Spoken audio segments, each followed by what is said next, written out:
Assalamualaikum warahmatullahi wabarakatuh. Kami dari kelas 5F Multimedia kelompok 6 yang beranggotakan saya sendiri Junireta, Saya Minasari, saya Nicola Setia, saya Ayu, saya Grace Philadelphia. Di sini kami akan membahas metode pengembangan yang populer yaitu Van de Ecker dan Vlom. Pembahasan kami akan mulai dari pengertian, jenis-jenis pendekatan, tahapan hingga contoh penelitian yang pernah menggunakan metode. Yuk kita simak videonya.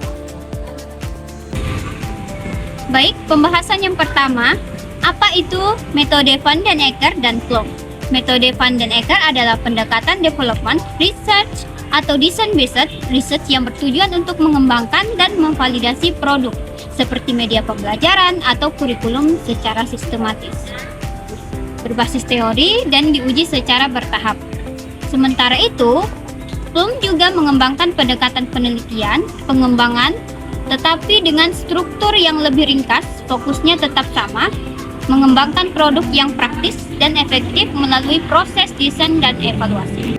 Adapun beberapa jenis pendekatan yang umum digunakan, yang pertama, development orientasi research. Pendekatan ini berfokus pada pengembangan produk pendidikan seperti model, media, atau perangkat pembelajaran agar dapat memberikan manfaat nyata dalam proses belajar mengajar. Yang kedua, formative evaluation based research. Menekankan pada evaluasi formatif yang dilakukan selama proses pengembangan, bukan hanya di akhir. Setiap tahap diuji, dinilai, lalu diperbaiki agar produk yang dihasilkan semakin baik. Yang ketiga, kurikulum design research. Pendekatan ini digunakan dalam pengembangan dan penyempurnaan kurikulum. Prosesnya mencakup analisis kebutuhan, perencanaan isi, serta pengujian efektivitas terhadap hasil belajar siswa. Keempat, iteratif prototyping. Dalam pendekatan ini, pengembangan dilakukan melalui siklus berulang, yaitu desain, uji coba, revisi, lalu diuji kembali. Tujuannya agar produk terus disempurnakan berdasarkan hasil uji dan masukan pengguna. Dengan menerapkan pendekatan-pendekatan ini, penelitian diharapkan dapat menghasilkan produk pendidikan yang valid, praktis, dan efektif sesuai dengan prinsip pengembangan menurut Van de Ecker dan Vlom. Metode Van de Ecker digunakan untuk mengembangkan dan menguji produk seperti media pembelajaran, modul, atau model belajar. Nah, ada 4 tahapannya. Yang pertama, preliminary investigation atau tahap awal. Di tahap ini, peneliti mencari tahu masalah dan kebutuhan di lapangan. Misalnya, siswa sulit memahami pelajaran tertentu. Peneliti melakukan observasi, wawancara, dan studi literatur untuk memahami penyebabnya. Tujuannya agar menemukan masalah dan kebutuhan yang akan diselesaikan. Nah, yang kedua, theoretical embedding atau landasan teori. Setelah tahu masalahnya, penelitian mencari teori dan konsep yang cocok untuk dijadikan dasar pembuatan produk. Misalnya, menggunakan teori belajar yang sesuai untuk merancang media pembelajaran. Tujuannya agar menentukan teori dan membuat rancangan awal produk. Nah, yang ketiga, empirical testing atau uji coba. Di tahap ini, peneliti membuat dan mencoba produk diuji sedikit demi sedikit, seperti ke satu orang diuji coba kecil, lalu ke beberapa siswa, hingga ke kelas sebenarnya. Kalau ada kekurangan, produk direvisi dan dicoba lagi.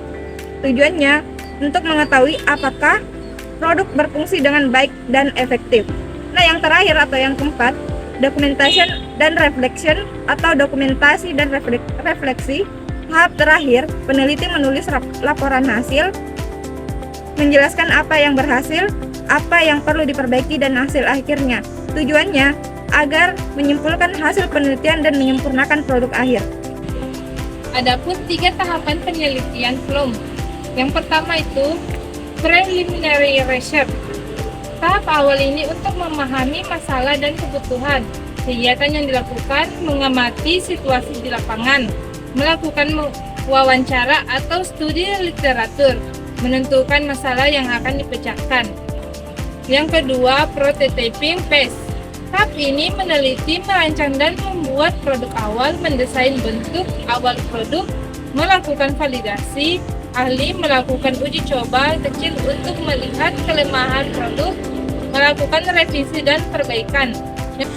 Yang ketiga, assessment phase. Tahap akhir untuk menilai kualitas produk, menguji produk pada pengguna sesungguhnya atau uji lapangan, mengukur kepraktisan atau mudah digunakan, keefektifan atau berhasil meningkatkan hasil belajar dan validitas produk, melakukan revisi terakhir jika diperlukan. Baiklah, saya akan menjelaskan contoh nyata penelitian yang menggunakan metode Van de Encker dan metode Plum. Dua metode ini sama-sama termasuk dalam penelitian pengembangan, yaitu penelitian yang menghasilkan produk dan menguji keefektivitasannya. Contoh penelitian yang menggunakan metode penelitian Van de Encker yaitu penelitian yang dilakukan oleh Femi Ferdian dengan judul penelitian pengembangan game edukasi berbasis visual novel untuk meningkatkan kemampuan analisis siswa pada materi hukum Newton. Dalam penelitiannya, Femi mengikuti 4 tahap Van de Encker, yaitu tahapan yang pertama, primary investigation. Peneliti menganalisis kebutuhan siswa dan guru terhadap media pembelajaran yang menarik. Tahapan yang kedua yaitu landasan teori. Tahapan ini, peneliti menyusun dasar teori tentang pembelajaran yang berbasis game. Tahapan yang ketiga yaitu uji empiris. Peneliti membuat prototipe game dan menguji pada siswa. Tahapan yang terakhir yaitu refleksi dan dokumentasi, yaitu memperbaiki game berdasarkan uji coba. Hasilnya, game edukasi ini dinilai praktis dan efektif untuk membantu siswa memahami konsep fisika.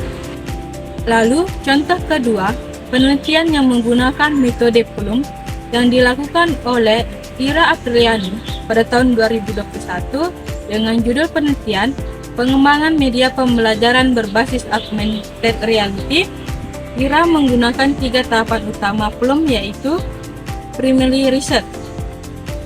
Ira menganalisis kesulitan siswa dalam memahami alat optik. Tahapan yang kedua yaitu prototyping phase. Ira membuat aplikasi berbasis augmented reality dan memvalidasi pada siswa. Tahapan yang terakhir yaitu assessment phase, yaitu menguji kepraktisan dan efektivitas aplikasi di sekolah. Hasil penelitian ini menunjukkan bahwa aplikasi tersebut menarik dan mudah digunakan dan meningkatkan pemahaman siswa terhadap alat optik. Jadi, kedua contoh ini bisa disimpulkan bahwa metode Van de Encker dan Plum sama-sama digunakan untuk mengembangkan produk yang bermanfaat. Perbedaannya, Van de Encker lebih menekankan pada refleksi yang mendalam, sedangkan Plum lebih fokus pada kepraktisan dan akhir-akhirnya. Keduanya sangat relevan untuk penelitian pengembangan di berbagai bidang, bukan hanya bidang penelitian. Itulah pemaparan materi dari kelompok kami. Kurang dan lebihnya mohon dimaafkan. Assalamualaikum warahmatullahi wabarakatuh.